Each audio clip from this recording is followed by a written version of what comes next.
Para wargi anu mulia, Assalamualaikum warahmatullahi wabarakatuh. Alhamdulillah ulang sahabat pakde bugia bayi ulang sadayana sapapaosna aya dina ginanjar kawilujengan kalayan salamina urang miwah kula wargi urang sadaya aya dina karidwan Allah subhanahu wa ta'ala, amin. Insyaallah dina dinten ieu maksud bade neraskeun deui hiji jejer carios nyaeta para pendekar Pajajaran. Sumangga wargi sungkuring Kang Asep saparakan cahaya ilmu dongeng sunda.com nyanggakeun mugia bae kuasa nyugemakeun.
Bagian kaopat para pendekar sakti Pajajaran.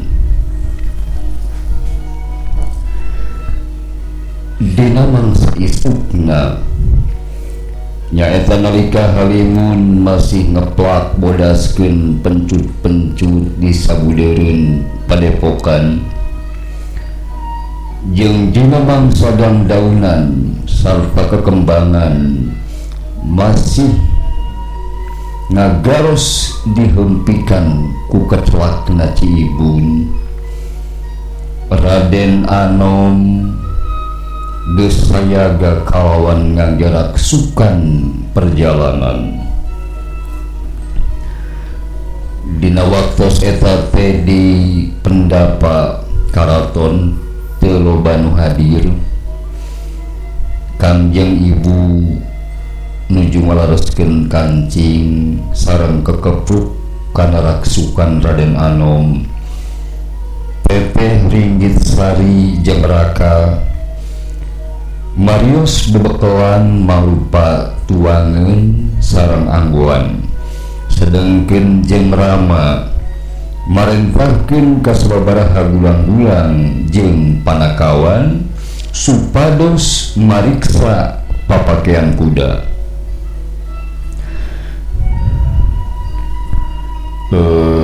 Paduka segala rupina parantos siap. Saurang bulan-bulan ngalaporkeun ka Ramanda. Nguping eta teh pangarsa pamandarakean anjeunna mapah kapalih Ramanda barijeng ngulurukeun tanganna maksad bade sasalaman kalawan nyarios. Sri Paduka jisim abdi bade satekah polah ngawakilan Paduka kali Gusti Putri dina nggoning nalingakeun kalih mikanya mika wawas mika asih kajeng putra karsana Raden Anom mugia bae sing percanten ka jisim abdi tekaning teu kedah dipikamalan teuing Paduka. Pamandara kean kaula nitipkeun bae ka anjeun Pamandara jeung oge ka maneh maogel nitip kaula ka maneh Raden Anom nya. Ieu Raden kadieu bager kupingkeun ama sumpatu hidup kana segala piwarangan ti Pamandara kean jeung sagala rupa ilmu pangaweruh nurek diwiridkeun ka hidup Raden tarima ku hidup kalawan sahade-hadena. Kitu pesen ti Ramanda ka Raden Anom wari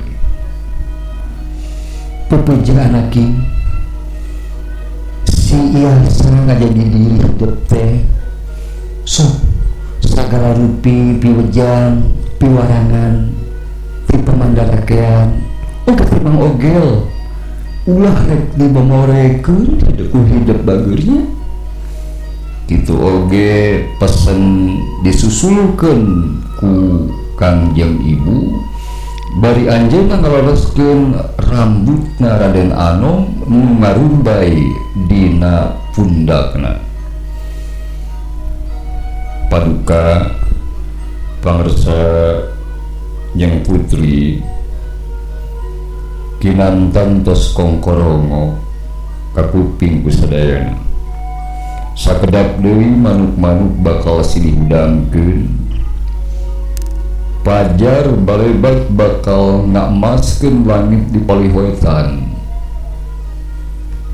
kitu Paduka jeung putri saur Pamandara kean bari malik manehna ka bulah wetan.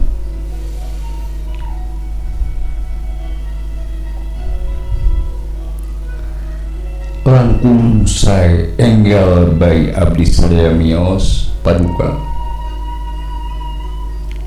naon margina langkung sae abdi sadaya miyos Paduka supados nalika panas poe abdi sadaya kalawan disarangan ku jeung putra tos tiasa dugi ka palih leuweung manawi. Para wargi anu mulia saenggeus mitutur kitu Pamandara kean ngalengkah sedengkeun Raden Anom cong manehna nyembah Kanjeng Rama sinareng Kanjeng Ibu oge teu hilap Kanjeng Raka nyaeta Teteh Ringgitsari kalayan ku juru panonna katingal kumaha jeung Ibu sareng Teteh Ringgitsari nyarusukan cipanonna masing-masing aneh bin ajaib dua kecelak cipanon memaksa murad ngalangkungan kongkolak panon Raden Anom.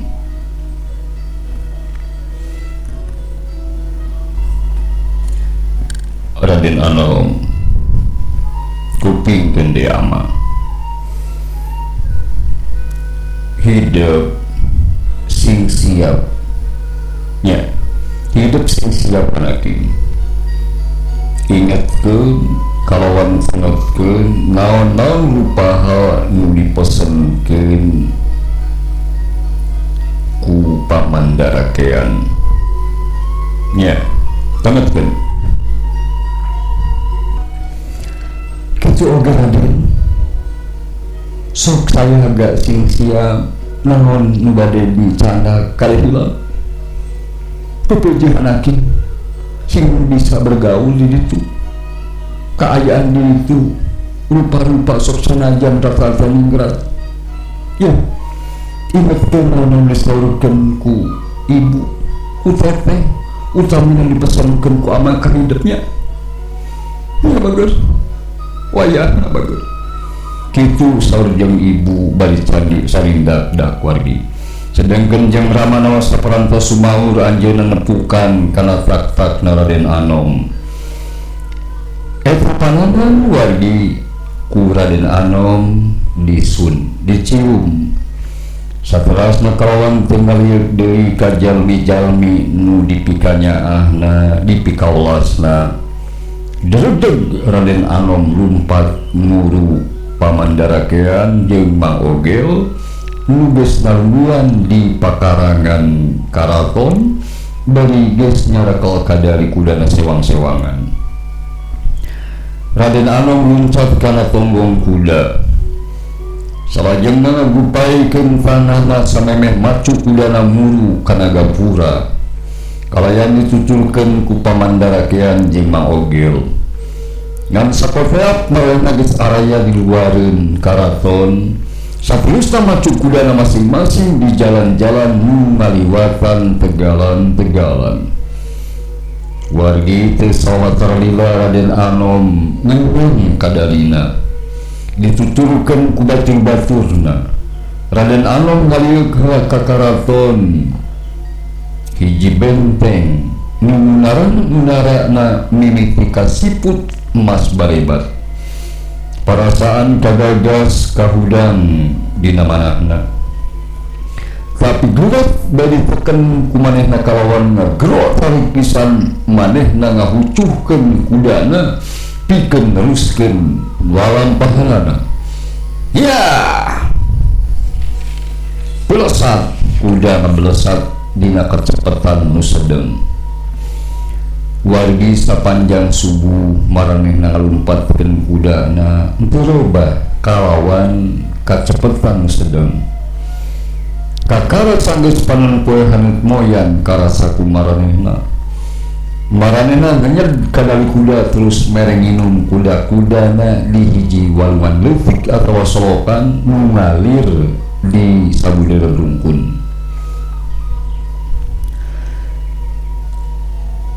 Raden Anom pakaian eta kuda saya itu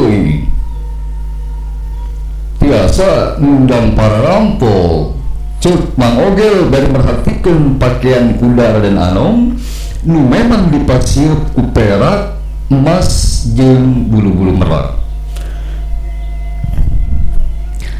tapi eta pakaian kuda kuring sapopoe Mang Ogel langkung sae didamel anggoan wengi-wengi Raden Anom komo pamicang bulan 14 nalika hidupna pangan hiji putrin gelis Ogel pakaian Anom Ogel halus teuing euy kumaha upama diganti baik ku pakaian ponggawanya pamandarakean naros kakara wargi mangsa eta Raden Anom sadar yen pamandarakean mah tos nganggo anggoan sing sarua hideung siga hiji ponggawa mangga rama paman walala Raden Anom bari manehna mukakeun kantong tempat nyimpen pakaian saatos anggoan warna hejo nu disulam ku emas jeung perak digentos ku anggoan hideung terus maranehna mimiti deui nalae kana kudana nu satuluna raskeun di lalampahanana namun pamandarakean mah masih ngalieukan bae ka Raden Anom hingga Raden Anom oge sababaraha uihan marios aya naon cenah dina anggoanana itu pamarela Ogel saur pamandarakean dina hiji waktu kieu euy sanajan Raden Anom geus make papakean hideung euy tiap jalma bakal garampangan pisan yang kakaraden anom yen manehna teh menak luhur bangsawan luhur. Kumaha ieu mogel upama papakean kudana ganti sok kumaneh bari nyarios kitu teh pamandarakean nu angkatna memang pangpayuna nahan kadali kuda reg bae sararea areun. Mang Ogel turun nyaketan ka Raden Anom nutup seukeut ka Raden Anom sakedeung. Memang susah kanggo nyamunikeun kaningratan hidup Raden Anom. Unggal lambar buruk hidup nuduhkeun yen Anom hiji menak luhur, hiji bangsawan tingkat luhur. Nu pangsesahna disumputkeun mah nyaeta cahaya panon hidup Anom. Kumargi kitu hapunten bae, hapunten mamang ye. Papakean kuda hidup kumang Ogel rek dibalikannya Radennya wargi sok sanas oleh ngartosen nahat cenah eta dua kasepuhan tebet satekah polah nyumputkeun tanda-tanda kabangsawanana Raden Anom. Raden Anom PHC beleke anjeunna lungsur oge tina kudana.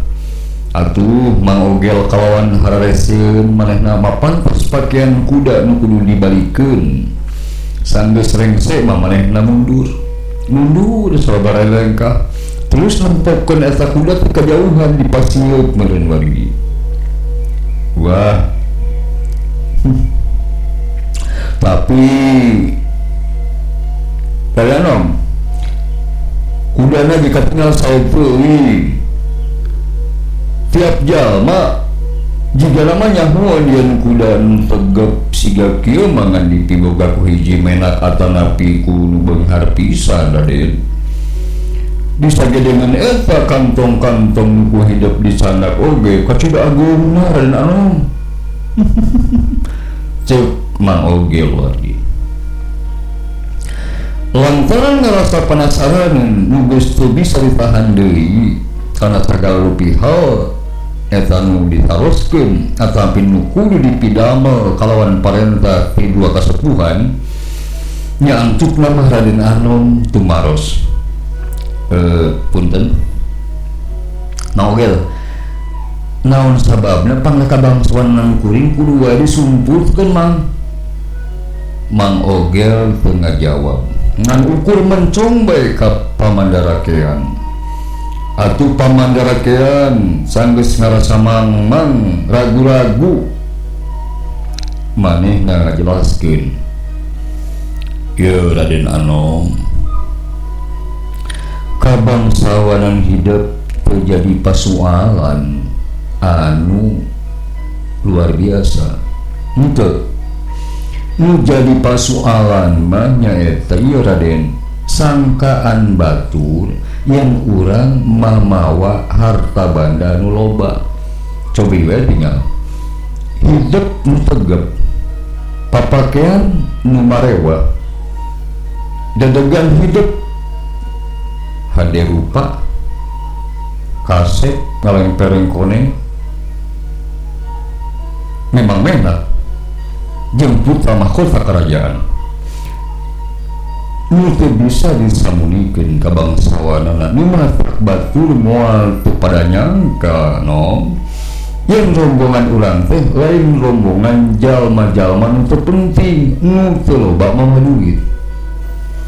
Tah ieu Anom ieu teh bakal nyusahkeun ka urang mah. Lain pamanda teu boga kawani lain tapi ulah diundang ari kasusahan mah. Kitu persoalan ti pamandarakean. Wargi dina masalah ijen pertunggalan marupina kumargi ieu mah pembina para Progabaya atapi pendekar-pendekar pajajaran anu digodog di padepokan Taji Malela karang tos wae sakumaha hebatna begal asana mah bakal hese mungkulan pamandarakean. Paman dupi daerah nu bade dilangkungan ku urang teh teu aman menawi. Raden Anom naros sababaraha nama pasualana geus leuwih pertela keur manehanana. Kieu Anom ku mamang dijelaskeun deui. Soalna urang teh bageul bakal naliwatan leuweung-leuweung nu jadi wates jeung wilayah kerajaan sejen. Di daerah-daerah nu jadi wates ieu atanapi perbatasan bageul biasana tingkat keamanan kurang kajamin. Itu uyeuh sing andalkeun di antara dua negara, dua negeri. Tapi sok sanajan kitu Anom teu kudu sieun ieu.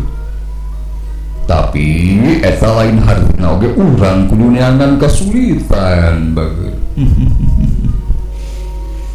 Eta nu jadi sabab yang tanda-tanda nu nembongkeun yen kieu teh jalma penting jeung urang anu karibung ku harta banda kudu disamulikeun.